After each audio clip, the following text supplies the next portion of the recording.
Firstly, use a screwdriver to remove the pedal.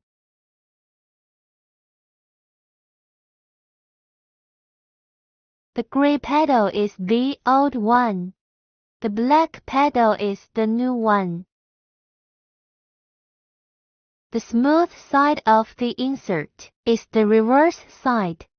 The notched side is the front side.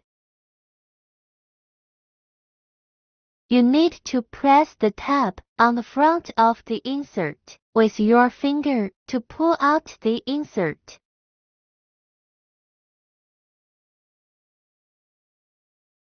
The second one the same way.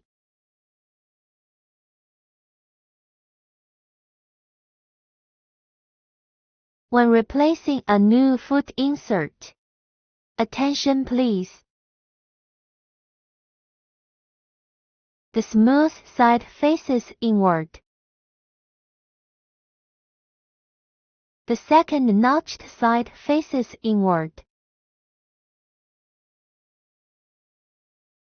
Please pay attention to watch the video carefully.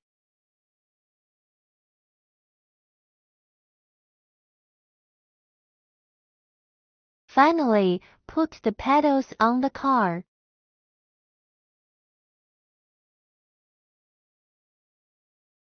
Thanks.